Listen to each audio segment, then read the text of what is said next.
e vou abrir um segundo software de gravação, que é o Kazan, para a gente ter um backup.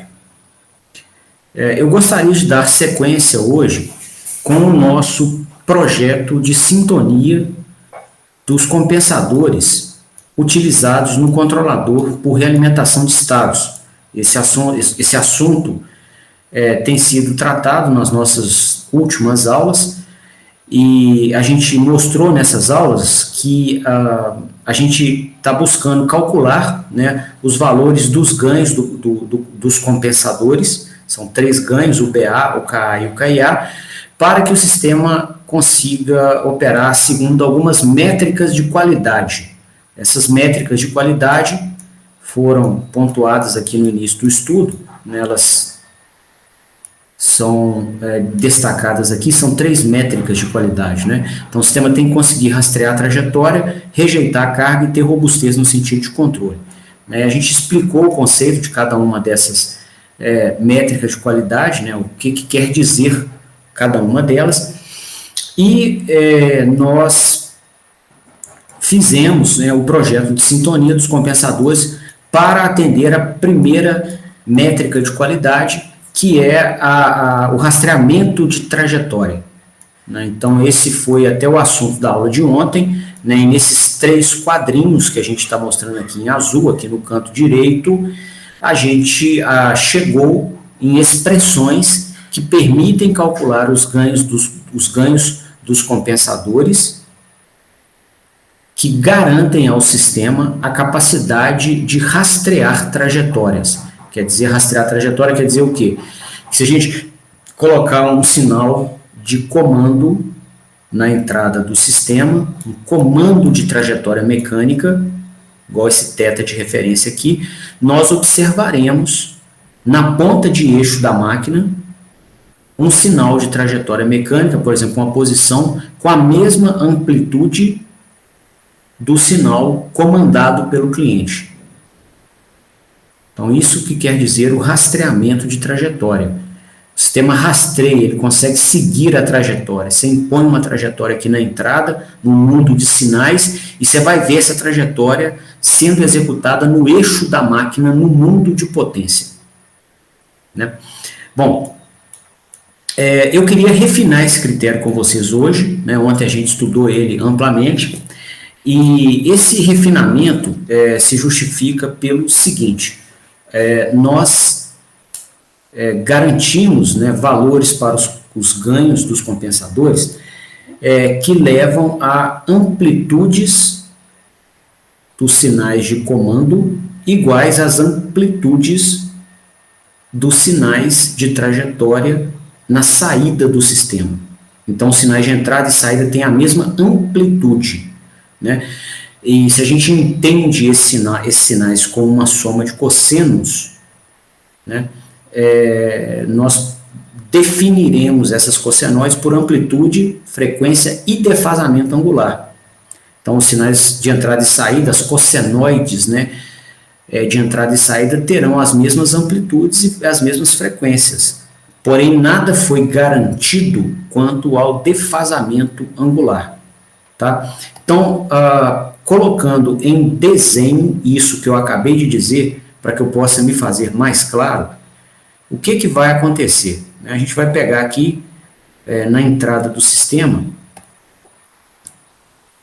e aplicar um comando de trajetória. Aqui o cliente vai escolher, e aí a gente fez um projeto de sintonia dos compensadores. Então a gente garantiu uma determinada função de transferência para o nosso sistema mecatrônico, e pela ação, né, desse sistema mecatrônico, que está modelado pela sua função de transferência, a gente vai ter aqui um sinal de saída, tá? Que a gente pode representar no tempo ou na frequência. Tá? É o mesmo sinal, é só a forma de representar que muda. E a gente escolhe de acordo com o que for mais fácil para nós. Né? Então, vai chegar um ponto que vai ficar indiferente, ou vai ser automática a transição, analisa no tempo, analisa na frequência, o jeito que for mais fácil a gente vai fazer as análises para que o raciocínio tenha a maior fluência possível, né? Seja mais tranquilo raciocinar no projeto. Bom, pelo que a gente fez ontem, pelo projeto de ontem das últimas aulas, se você colocar aqui um comando,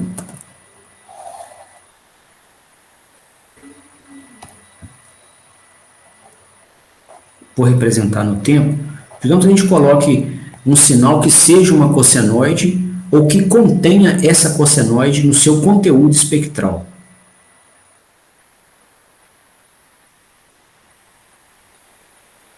Tá? E que ela faça aqui um ciclo em 2 segundos. Tá? Sinais mecânicos são sinais lentos, tá bom? Então aqui está o comando. Que ela faça esse comando de posição, que faça um ciclo em 2 segundos e tenha uma amplitude aqui de 1 radiano, são 60 graus mais ou menos.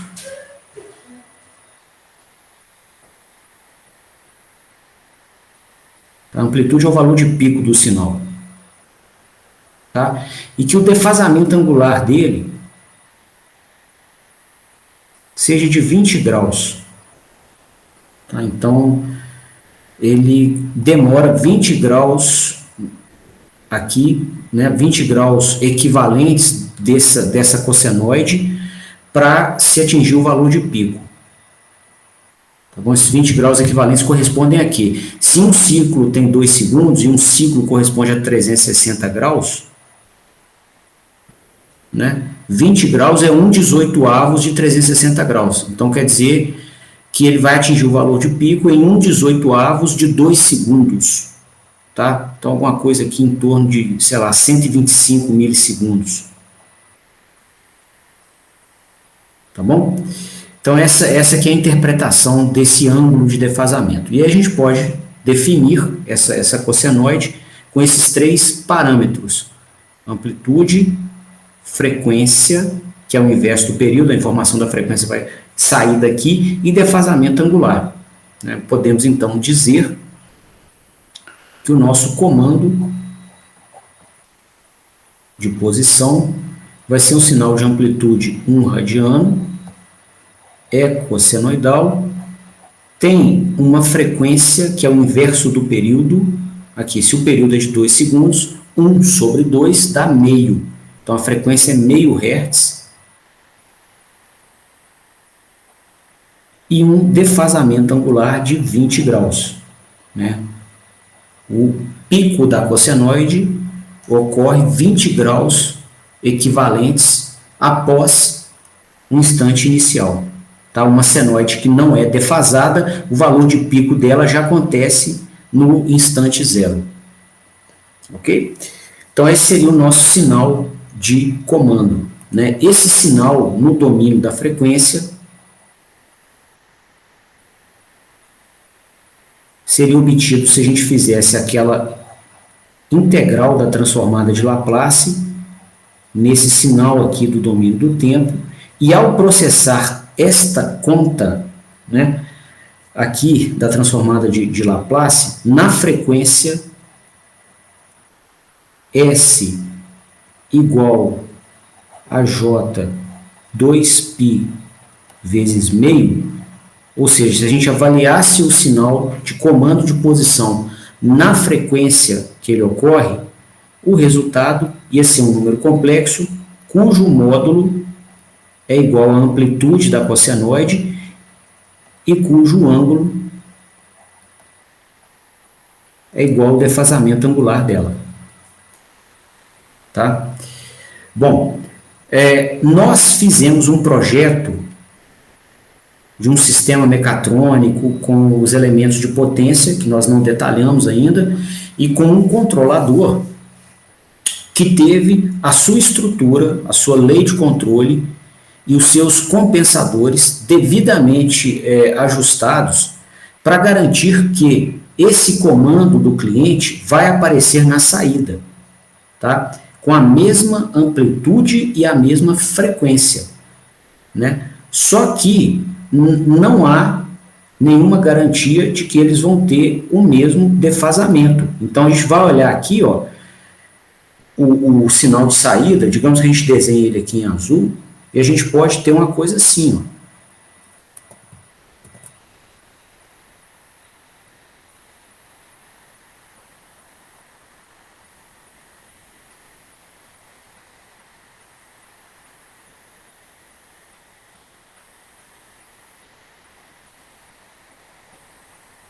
Então, esse aqui seria a trajetória observada na ponta de eixo da máquina. Ela tem a mesma amplitude do comando, que foi o que a gente buscou no nosso projeto. Tá? Tem a mesma frequência. Só que o defasamento angular aqui é diferente. Ó. Não é 20 graus. Vai ser, por exemplo, 30 graus. Tá? Quando, inclusive, a gente representa esses sinais na frequência, né, nós teríamos, para esse exemplo que eu estou mostrando, a seguinte caracterização para os sinais de entrada e saída e para o sistema. Né? Então, a gente ia observar o seguinte, ó, o sinal de saída, né, igual a gente desenhou ali, vou até fazer na mesma cor aqui, que a gente olha o modelo matemático na mesma cor do sinal desenhado. Então, o sinal de saída, ele tem amplitude 1 também, que foi o que a gente projetou para o sistema fazer. Ele tem também uma frequência de meio Hz. Só que o defasamento angular dele é 30 graus. Tá? Diferente dos 20 graus do comando. Tá? Porque é natural que o sistema imprima algum atraso. Então, você vai observar, mesmo que ele garanta as mesmas amplitudes naquela frequência, ele pode embutir algum atraso. Né? E aí, né, se a gente fosse representar esse mesmo sinal aqui no domínio da frequência, né, e avaliássemos o valor do sinal na frequência que ele ocorre, que é meio Hertz, ou avaliássemos a função de transferência com S igual a J2 vezes π vezes meio, nós obteríamos um número complexo que guarda no seu módulo a amplitude da cossenoide correlata a ele no tempo e no seu ângulo o defasamento angular correlato a ele no domínio do tempo. Tá? O sistema, então, né, para este exemplo, o que a gente observaria? Né? Que esse sinal de saída no domínio da frequência, que a gente avaliou aqui, ó, considerando a frequência de meio Hertz, né, ele seria igual, né, à resposta do sistema vezes o comando do cliente, também representada no domínio da frequência e avaliado aqui na frequência de meio Hertz. Tá? Nós, então, né, para processarmos esse cálculo, também precisaríamos avaliar a resposta do sistema aqui na frequência S igual a J2 vezes π vezes meio, né, que é a frequência dos sinais envolvidos. E aí, essa resposta do sistema, né, também é um número complexo. Tá? Então, se a gente fosse colocar os números complexos correspondentes ao sinal de saída, ao sistema e ao sinal de entrada, a gente observaria o seguinte, ó, o sinal de saída, ele tem amplitude 1 e ângulo, ou defasamento angular, menos 30 graus. A resposta do sistema, ela vai ter um módulo com um ângulo. O ângulo da resposta do sistema.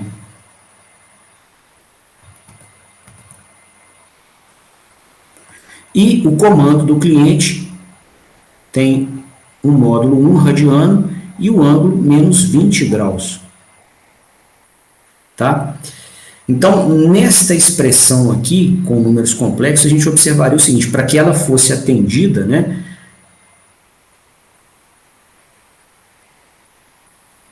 o número complexo que corresponde à resposta do sistema teria que ser igual a essa relação aqui, ó. 1 com ângulo de menos 30 dividido por esse número aqui, ó. 1 com ângulo de menos 20. Que ia dar, como resultado, módulo 1 com ângulo de menos 10 graus. Tá? Então, a resposta do sistema na frequência que a gente queira avaliar, né? A gente vai querer avaliar em diversas frequências, muitas vezes. Nesse exemplo aqui, a gente está avaliando em uma frequência específica. E esse resultado te diz o seguinte: qual que é o ganho que vai ser dada sobre a amplitude do sinal de entrada e qual que vai ser o defasamento que o sistema vai aplicar ao sinal de entrada quando a gente olhar o sinal de saída. Tá? Então aqui, ó, o ganho é unitário, né? Significa que ele não altera a amplitude. A amplitude do sinal de entrada está igual a de saída, que foi o nosso projeto. Só que o sistema atrasa o sinal de saída de 10 graus com relação ao sinal de entrada. Tá? Então, essa é a forma de se interpretar a função de transferência dentro do nosso contexto. Tá? Ou em outros contextos também, essa mesma explicação vale. Né? Bom, e aí, pessoal, com essa caracterização compreendida, né, a gente vai observar o seguinte: vai existir um erro aqui entre o comando do cliente e o que realmente aparece na ponta de eixo. Não são sinais idênticos. E o nosso projeto da aula de ontem só garantia que eles tinham a mesma amplitude numa dada frequência. Nada garantiu o defasamento angular que eles teriam. Tá? Então, você vai observar aqui um sinal de erro, uma diferença entre o que o cliente gostaria e o que efetivamente apareceu na ponta de eixo. Tá? E esse erro seria obtido pela subtração dessas duas cossenoides mostradas aqui em cima. Né? Então, se você subtraísse as duas, você ia obter alguma coisa assim, por exemplo, mais ou menos. Ó.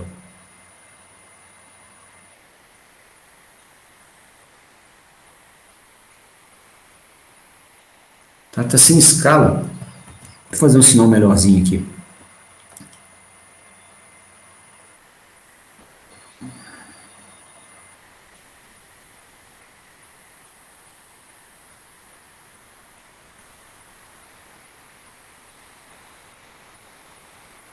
Alguma coisa assim, tá? E, bom, esse aqui é o sinal de erro. E pode ser que o cliente da aplicação não tolere esse erro. Tá? Um erro com esta amplitude. Ele precisa, né, que o erro de rastreamento de trajetória seja menor. Ok? Então, eu queria refinar o critério de rastreamento de trajetória com vocês, por esse motivo que eu acabei de apresentar, né? E olhar agora uma maneira de minimizar o erro para que ele fique com amplitudes menores do que aquelas aceitáveis pelo cliente. Tá? Bom, então, já que a gente quer minimizar o erro, né, para que ele seja compatível com o que o cliente aceita, a gente vai olhar no modelinho do sistema e vai levantar o valor do sinal de erro. Né? Então, eu vou repetir aqui o controlador por realimentação de estados, destacando o sinal de erro, né, para a gente fazer essa análise. Não vou usar o desenho lá de cima porque ele está muito carregado, a gente já rabiscou ele muito, tá? Vou fazer um novo aqui que vai ser melhor. Então aqui vem o comando do cliente.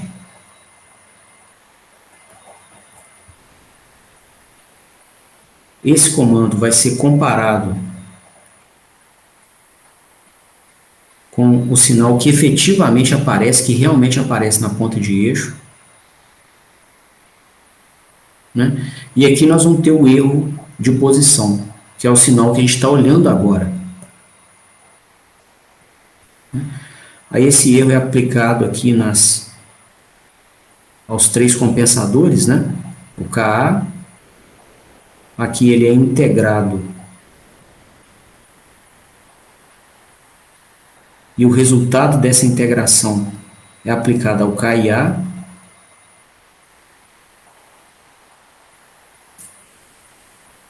E aqui ele é derivado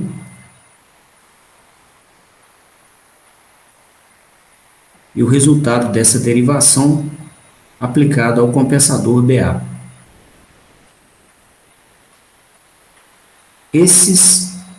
As 3 saídas, né, ou os 3 torques de saída dos 3 compensadores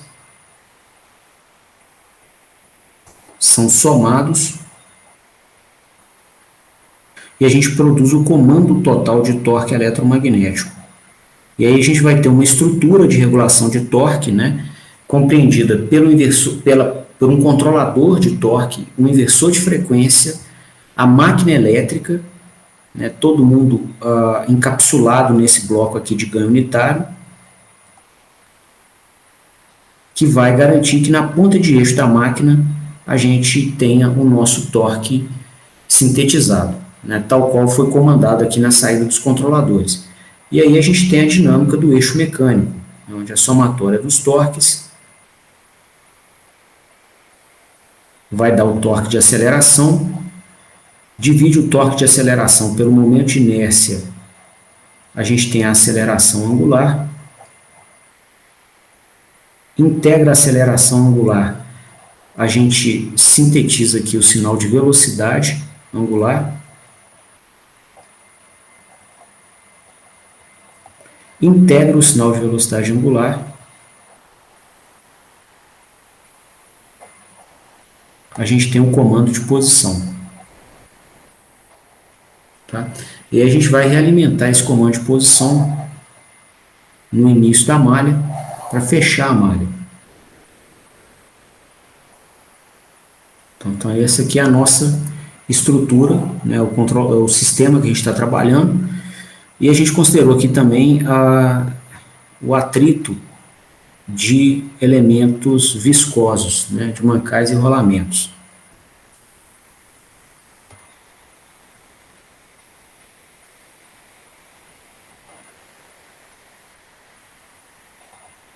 Que é proporcional à velocidade mecânica, né?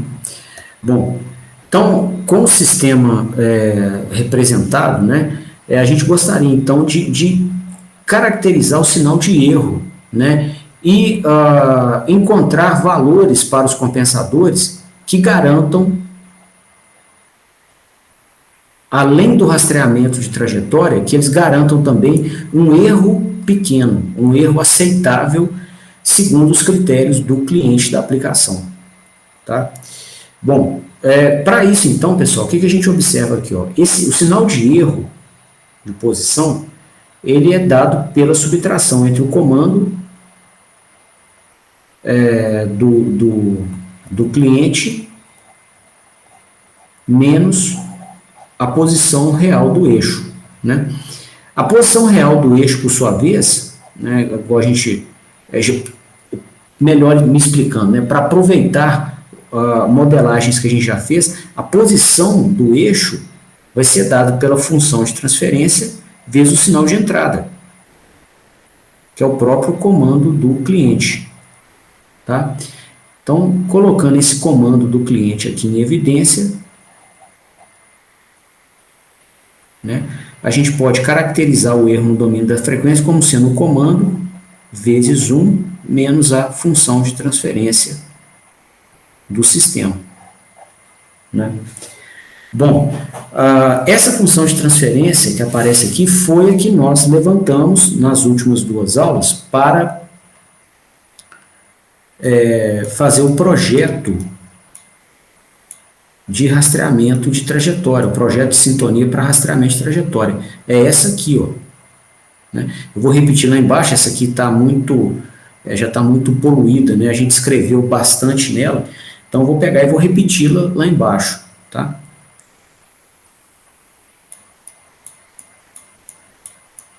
Mas é um material que a gente já produziu, é um modelo que a gente já fez.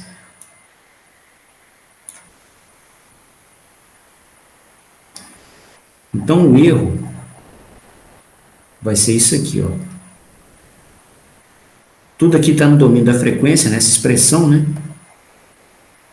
1 menos.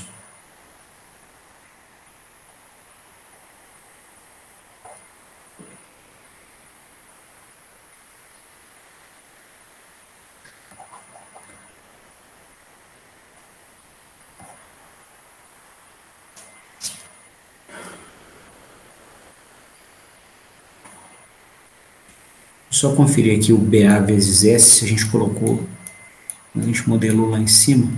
Isso, BA vezes S.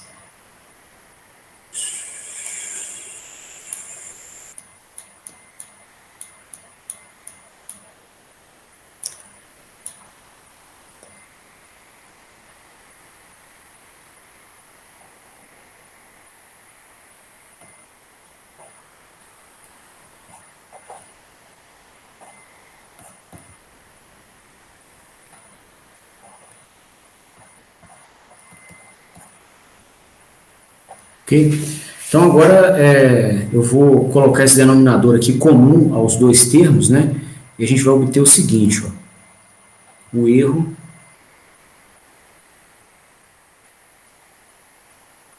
vai ser isso aqui, ó.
Então tem vários termos aqui iguais que estão se subtraindo, ó, JS ao quadrado menos JS ao quadrado, BA vezes S menos BA vezes S,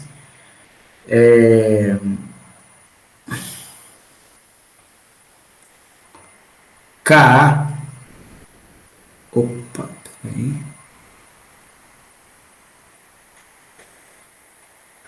tá, só deixa eu fazer uma errata, por favor, aqui, peraí. Aqui, ó, no numerador eu copiei um termo errado, tá? Não tinha JS ao quadrado aqui não, só um minutinho, só tirar ele aqui, ó.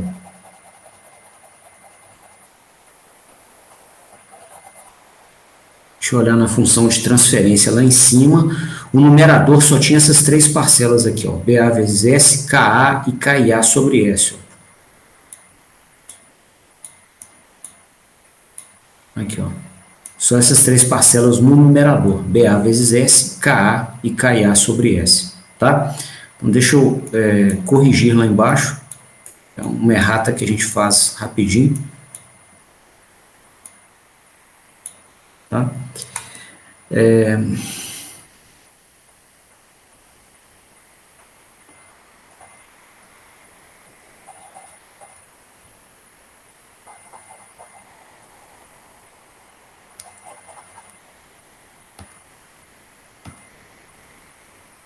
Então vai ser isso aqui, ó.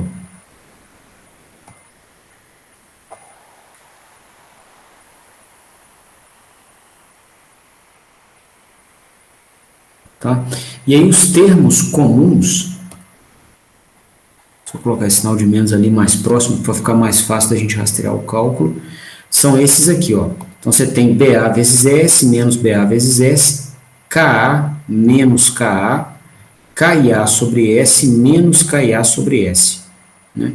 E com essas manipulações a gente consegue fechar aqui a caracterização do sinal de erro de posição no domínio da frequência. Então vai ser igual ao comando no domínio da frequência vezes uma resposta do sistema, né, que vai ser apresentada aqui, ó.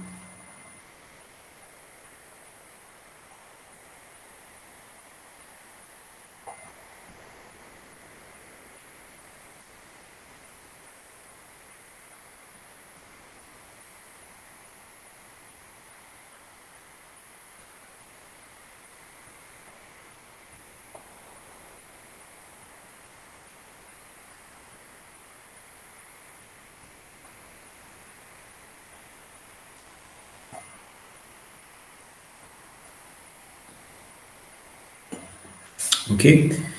Bom, esse sinal de erro, ele pode ser traçado, né, para várias frequências, e se a gente fizesse esse traçado, a gente conseguiria observar a influência de cada um dos compensadores que a gente tem a liberdade para sintonizar sobre o valor do erro, né? Então eu queria fazer esse traçado com vocês para a gente identificar com mais clareza a influência dos compensadores sobre cada um dos valores de erro, ou sobre o erro em cada frequência.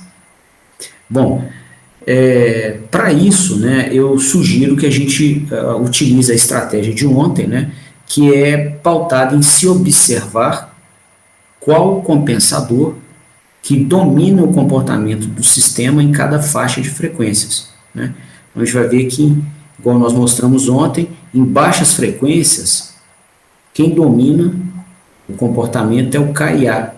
Então, dominar o comportamento significa que a maior parte do comando de torque que é produzido na saída do controlador, ela vem da saída do próprio KIA.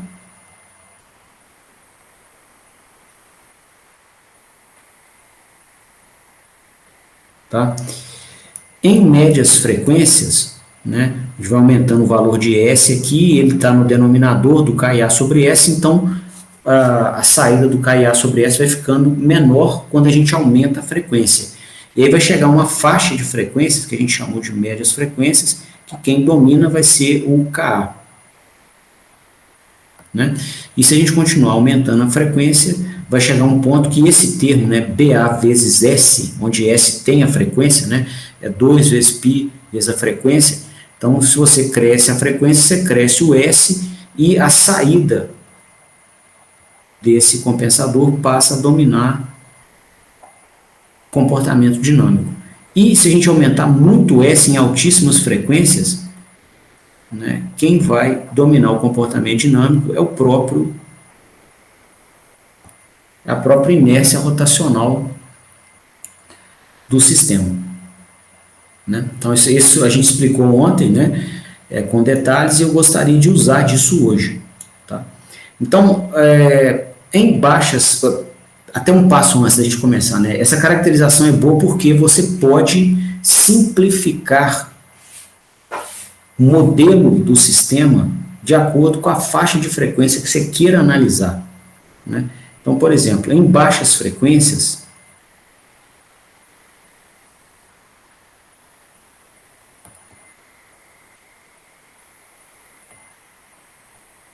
como é o KIA que domina o comportamento dinâmico, você pode simplificar a resposta do sistema a isso aqui, ó.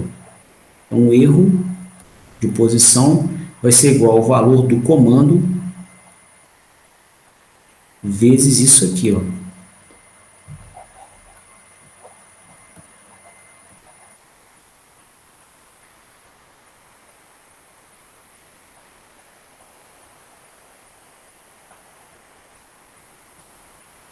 Vai ser aproximadamente isso aqui. O KIA sobre S é tão maior que os demais termos do denominador que ele sozinho domina.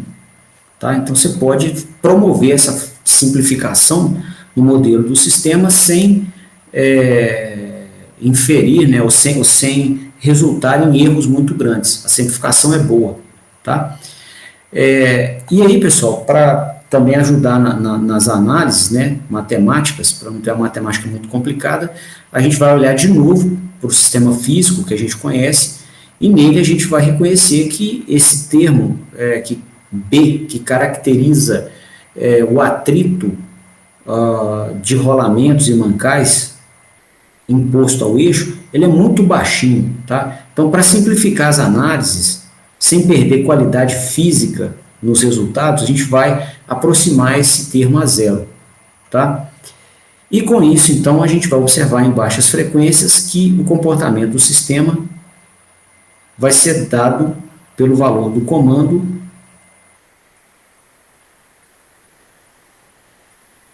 vezes S ao cubo vezes J sobre KIA.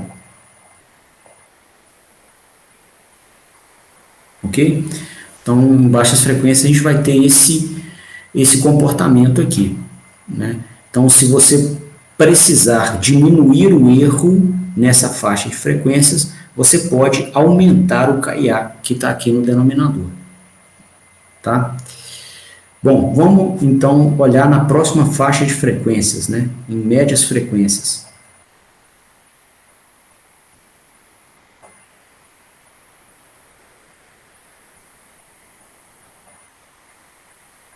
Tá?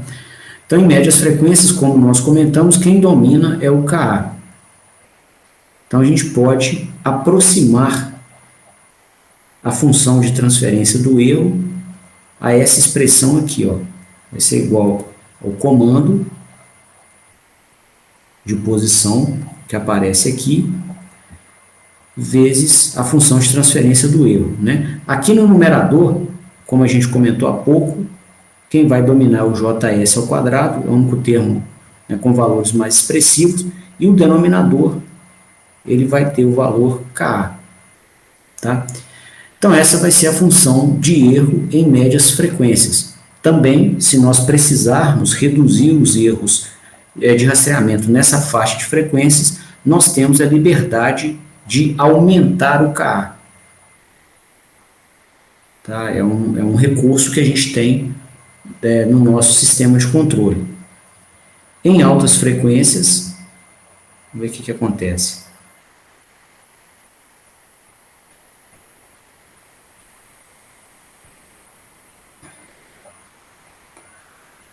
Então, o erro de posição em altas frequências vai ser aproximadamente igual ao comando, né, vezes, aqui no numerador, quem domina, né, é o JS ao quadrado, só tem ele, basicamente, o outro termo é muito pequeno, e quem domina o comportamento no denominador é o B mais BA vezes S. Né? Aí, simplificando S ao quadrado com S, a gente vai ver que nessa faixa aqui de altas frequências, o erro vai ser igual ao comando vezes S vezes J sobre B mais BA. Né? Então, novamente, a gente tem a liberdade de aumentar o BA, que é o compensador que a gente está trabalhando, caso a gente queira reduzir aqui o erro de posição. Tá? E em altíssimas frequências, que é a última faixa que a gente vai analisar,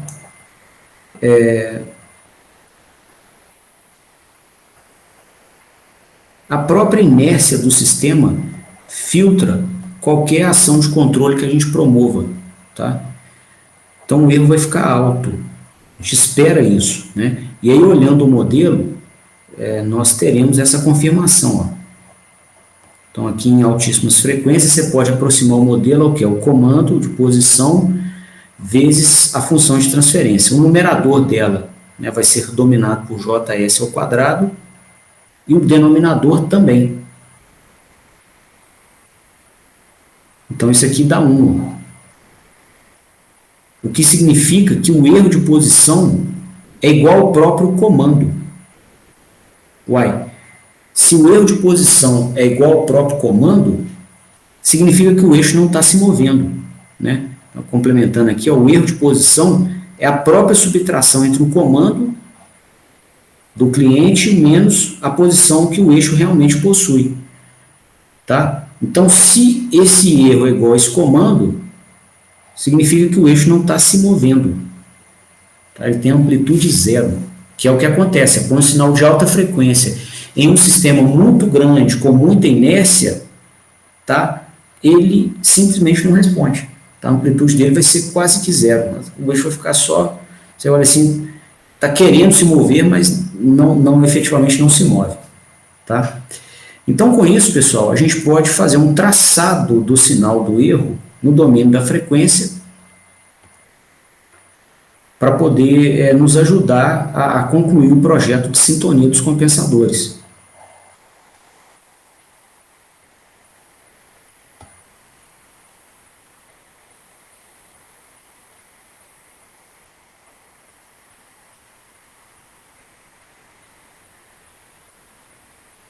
Então, aqui eu vou colocar um módulo do erro,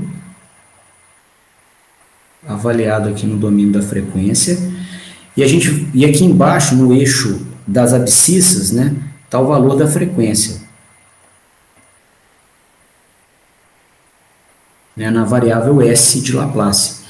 Então, em baixas frequências, né, o comportamento vai ser ditado por esse sinal aqui, ó, é o comando, o valor do comando, de posição, vezes S ao cubo, vezes J sobre KA. Bom, eu vou fazer o traçado aqui em escala logarítmica, tá? Para essas potências serem traçadas como retas, para nos ajudar na visualização, tá? Então, o erro em frequência zero é zero, e ele vai crescendo, né, muito abruptamente quando a gente vai aumentando a frequência, tá? Então, essa aqui seria a nossa função de erro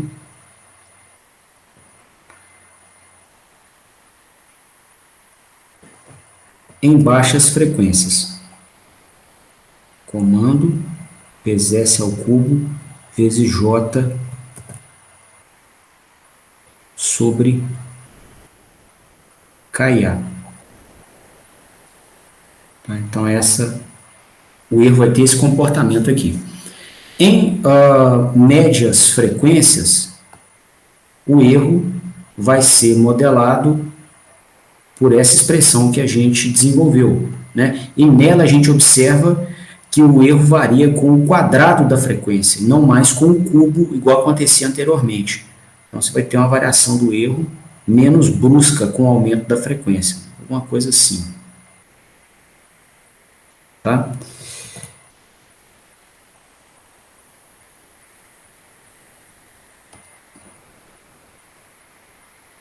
Então, tá aqui a função, é o comando vezes J vezes S ao quadrado sobre K. Tá? Essa é a função do erro nessa faixa de frequências. E como nós vimos ontem, né, na transição, ou na frequência que caracteriza a transição entre a região dominada pelo KA para a região dominada pelo KA, nós temos o primeiro polo do sistema. Então, está aqui a frequência do primeiro polo, né, que nós ontem, né, fizemos coincidir com 10 vezes a banda passante do comando de integral de posição. Ok? Bom, seguindo aqui, pessoal, na modelagem do erro, né, a gente vai observar que em altas frequências o sinal de erro vai ter esse modelo aqui aproximado. Então, é um erro que não varia mais nem com o cubo e nem com o quadrado da frequência. Ele varia com a frequência elevado a 1, ou diretamente proporcional à frequência. Tá? Então, ele vai ter uma taxa de variação mais suave com a variação da frequência, né? E aqui a gente vai, então, escrever essa função do erro. O comando vezes S vezes J sobre B mais BA. Vai ser essa função aqui.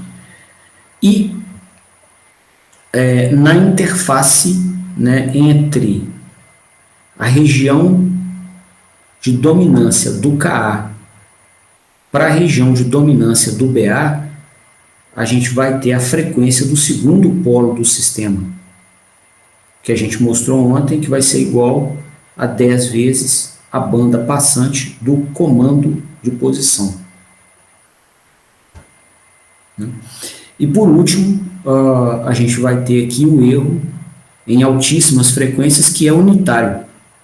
Então, em altíssimas frequências, o cliente põe o comando, o eixo fica simplesmente travado.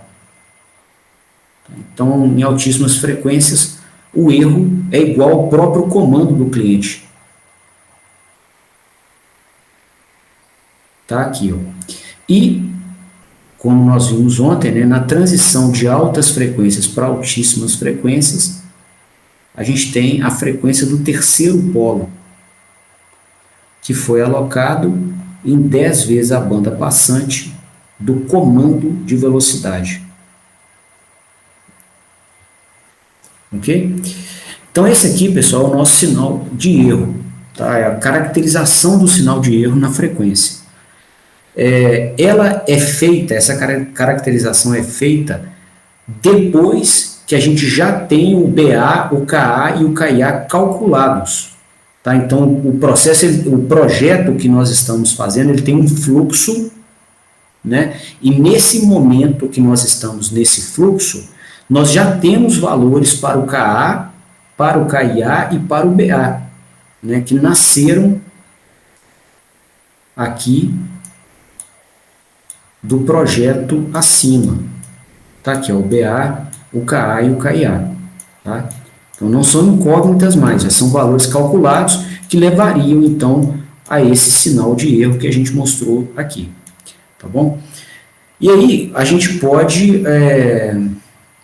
obter com o cliente qual que é o erro que ele tolera no processo dele. Tá? Então, ele vai te informar de alguma maneira, por exemplo, que o erro máximo que ele tolera tem esse valor aqui, ó.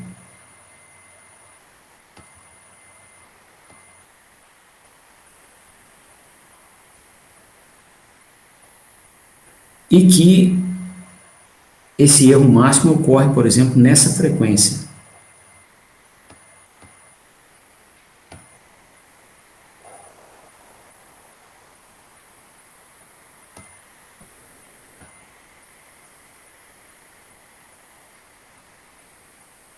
Tá? Bom, vamos então escrever aqui, ó, é o erro máximo tolerado. E aqui é a frequência dele.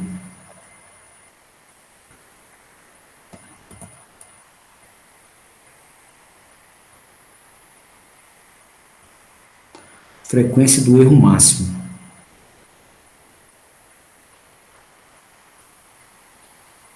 Tá? E, né, com esse erro máximo caracterizado, tá?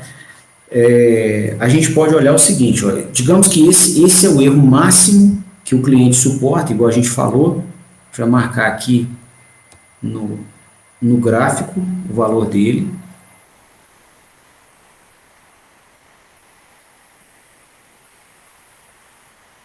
Tá? Deixa eu fazer uma errata aqui, por favor.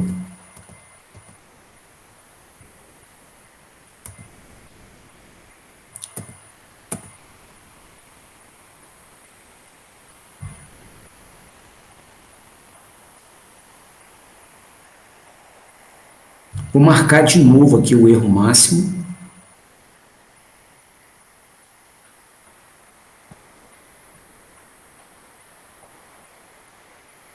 Tá? Aqui ele suporta. E o comando do cliente, tá?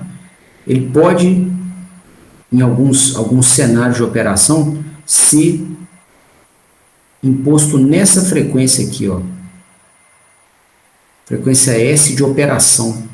Tá? Alguns comandos dele podem vir nessa frequência. E aí o que acontece? O valor do erro nessa frequência é maior do que o erro máximo. Aqui está o erro na frequência de operação. E esse erro está maior do que o erro máximo que o cliente suporta. Tá? Então a gente precisa reduzir o erro do nosso sistema. Tá? Nessa faixa de frequências, quem está dominando é o KA. Então, para reduzir o erro aqui nessa faixa de frequências, né, fazer com que o erro do sistema nessa frequência de operação fique menor ou igual ao que o cliente suporta, a gente tem que aumentar o KA. Tá? Então, ao aumentar o KA, você passa a ter esse comportamento aqui, ó, por exemplo. Tá? E faz com que o seu erro real fique menor do que aquele que o cliente suporta. Só que ao fazer isso, né, a gente vai alterar a posição dos polos. Ó. Aqui você alterou e aqui na frente você vai alterar também quando a gente identificar o cruzamento, né, dessa linha vermelha com a linha verde. Tá? E esse projeto de sintonia de polos já estava feito, ou de alocação de polos, né, já estava feito e ele garantia que o nosso sistema operava com rastreamento de trajetória adequado. Tá? Não é interessante perder o projeto de sintonia dos polos, o de alocação dos polos. Como a posição dos polos ocorre no encontro entre essas regiões aqui de dominância dos compensadores, o que nós vamos fazer para garantir que os polos não se movam? Nós vamos alterar o KIA e o BA na mesma proporção que a gente acabou de alterar o KA. Então, se o KA foi multiplicado por 5, nós vamos multiplicar o KIA por 5 também, de tal forma que essa região do erro aqui, né, caracterize erros menores e o encontro entre essas regiões fique na mesma frequência. Aqui, ó. Tá? Da mesma forma, a gente vai aumentar o BA na mesma proporção que a gente aumentou o KA. Multiplicou o KA de 10 vezes, a gente vai multiplicar o BA por 10 também. Como o BA está no denominador, se você aumentar ele, você vai reduzir o erro, que é aquela fração onde o BA se apresenta. Então, você vai descer essa reta verde toda e manter aproximadamente a mesma posição de encontro da reta verde com a reta vermelha, tá? Garantindo assim que a posição dos polos não se altera. Tá? O último polo, aí não tem como mexer, né, porque ele vai ser dado aqui pela região de encontro, né, pelo ponto de encontro da região dominada pelo BA com a região dominada pela inércia do sistema.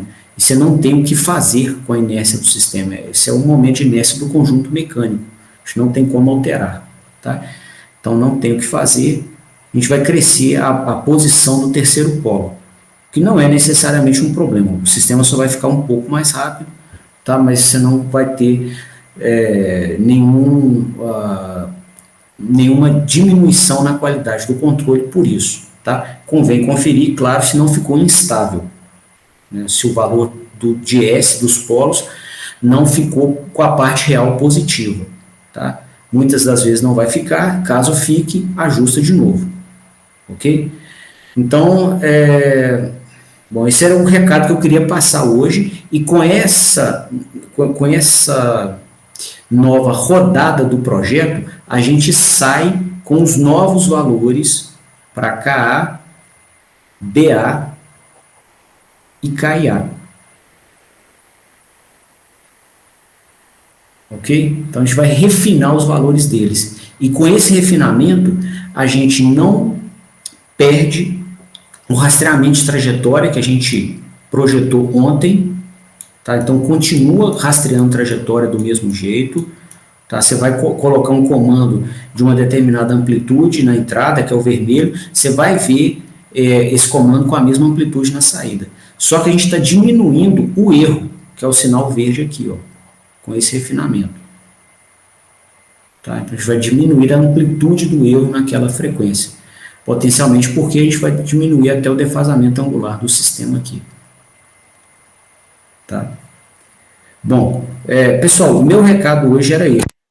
Eu queria então abrir a palavra a vocês para saber se vocês têm alguma consideração, alguma dúvida, se entenderam o recado. Ficou tranquilo, eu entendi assim. Beleza, então. Então tá. Então eu agradeço vocês a presença, tá? E queria desejar a vocês uma boa noite. E amanhã, então, a gente se vê de novo na aula das 17 horas. Tá bom? Até mais então. Boa noite. Boa noite, obrigado. Valeu.